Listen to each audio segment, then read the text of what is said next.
My fellow Marylanders, I'm speaking to you tonight from the old Senate chamber of our historic State House in Annapolis. It was in this very chamber that General George Washington relinquished his command of the Continental Forces, laying the foundation for a new republic with the first peaceful transition of power in our history.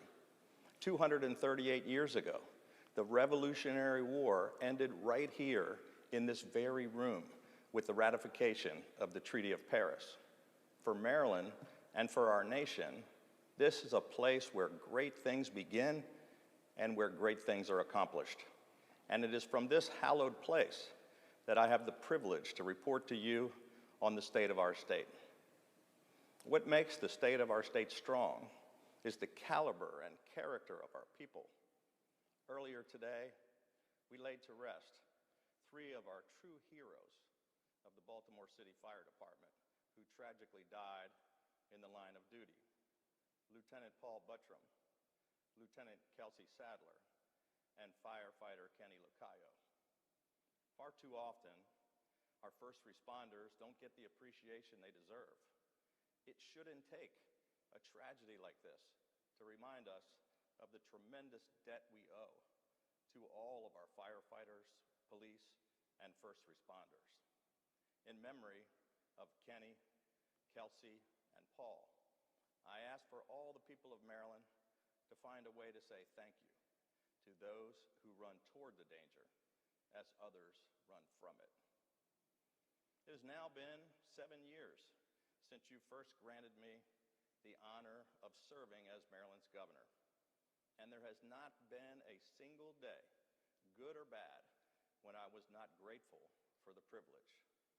I'll never forget that snowy day when I stood on the steps of this State House to be inaugurated as the 62nd governor of Maryland. I spoke about the wedge politics and petty rhetoric being used to belittle adversaries and to inflame partisan divisions in America. I vowed that day that the politics that have divided our nation need not divide our state.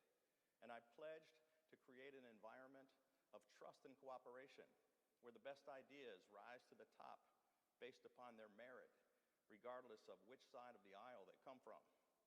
I pledge to bring fiscal responsibility and common sense to our state capital, to make Maryland more competitive and our state government more responsive, to provide tax relief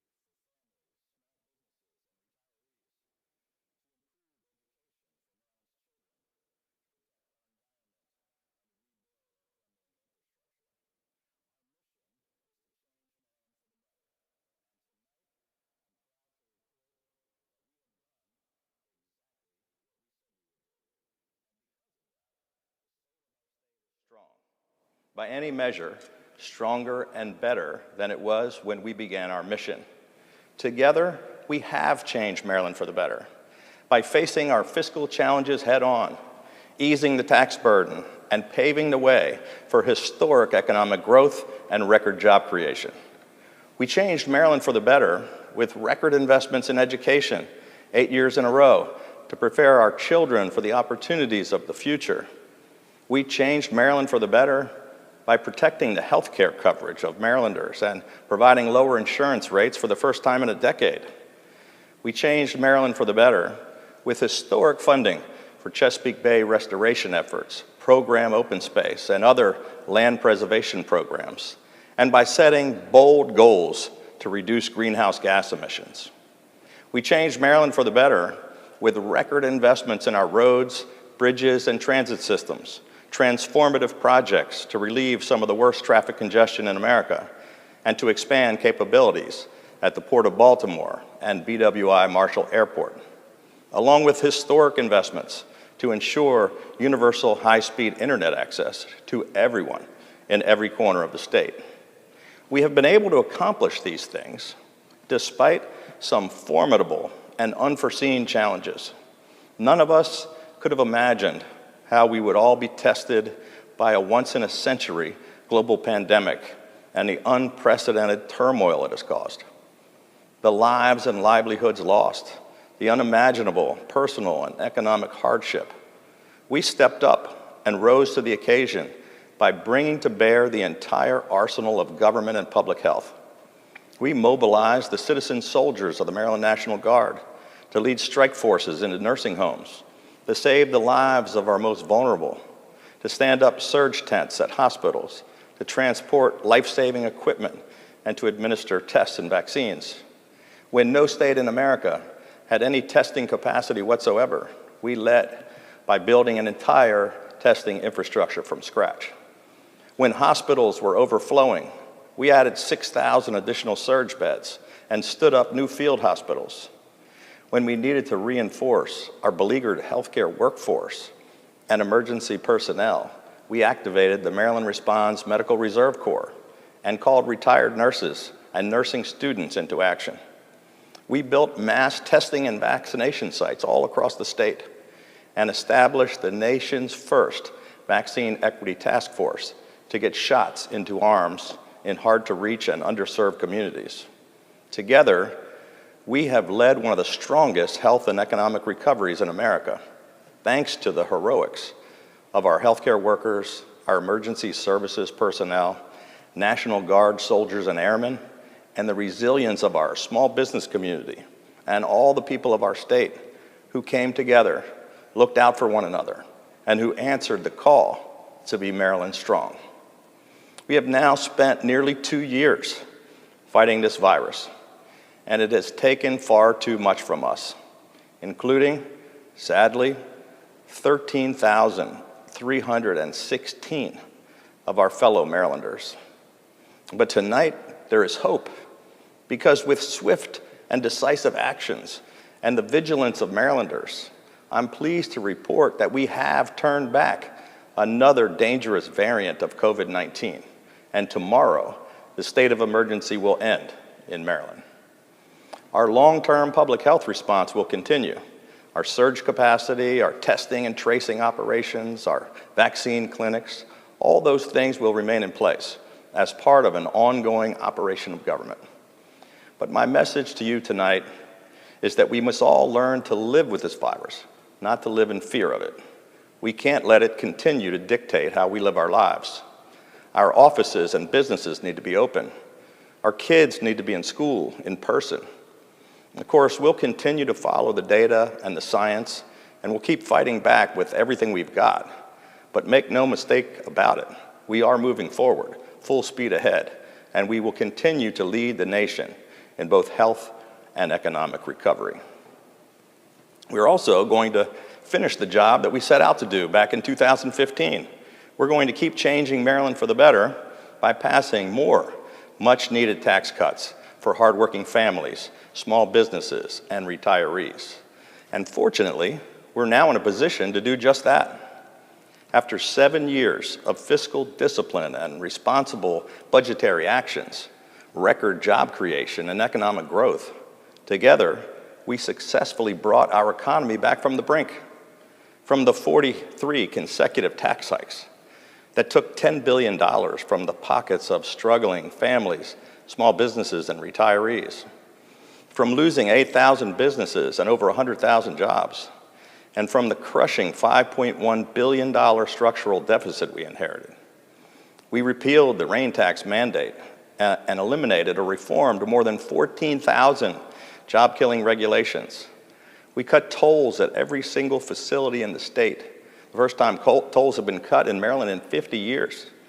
We passed the Relief Act of 2021, the largest tax cut in state history, nearly unanimously, which provided $1.45 billion in urgently needed tax relief and economic stimulus. We have now cut taxes, tolls, and fees 7 years in a row by more than $2.7 billion. We changed the mission of state government to be unabashedly pro-jobs and pro-business, and we experienced the biggest economic turnaround in America. We launched innovative initiatives like More Jobs for Marylanders, which helped us go from 50th in America in manufacturing to adding more manufacturing jobs than 39 other states. In spite of all the pressures of COVID-19, inflation, and the supply chain crisis, we were able to keep most of our economy open throughout the entire crisis. As a result, our economic recovery is one of the very best in America. Our unemployment rate is the lowest it's been since before the pandemic, and a national survey named Maryland as the most improved state for business in America. Not only have we submitted balanced budgets every year, but for the first time in nearly a quarter century, the state of Maryland is projecting a long-term, structurally balanced budget well into the future, including a $2.5 billion surplus, the largest ever in state history. And we put a record $3.6 billion of savings into our rainy day fund. Our fiscal health and our economy are stronger than they have been in decades. But changing Maryland for the better means continuing to help the working families and seniors on fixed income who are getting squeezed by inflation and higher costs.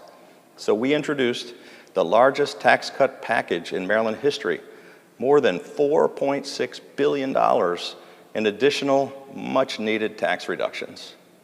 Our state's sky-high retirement taxes remain the one area where we are still not effectively competing with other states. Over the course of our administration, we have been successful in passing targeted retirement tax relief for our military retirees and our hometown heroes, our law enforcement, fire and rescue, corrections, and emergency personnel. But that's not enough. The time has come for the General Assembly to finally pass the Retirement Tax Elimination Act to eliminate every single penny of state retirement taxes for everyone, so that Marylanders who have spent their lives working and raising a family here and contributing so much to our state can afford to retire here in Maryland, near their kids and grandkids. Each year when I've proposed critical tax relief for seniors, legislators have said, we just can't afford it. Well, with our economy booming and our fiscal health stronger than ever before, we can't afford not to do it. Our tax reduction package includes $650 million more in tax cuts for hardworking families. And to help our small businesses continue to grow, we're eliminating even more costly fees and red tape. And we're proposing legislation to codify Project Restore and to make it permanent to incentivize new business growth and to create even more jobs in downtowns, on main streets, and in communities all across our state.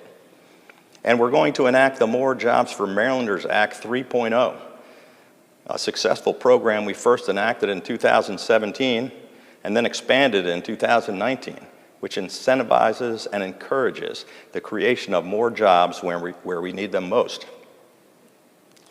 Changing Maryland for the better also means finally enacting our legislation to combat violent crime. Baltimore City once again ended last year with more than 300 homicides. Among the victims were more young teenagers caught in the crossfire of gang violence, along with 69-year-old Evelyn Player, who was stabbed to death at her church, and Baltimore City police officer Kiana Holly, who was ambushed and executed in her patrol car.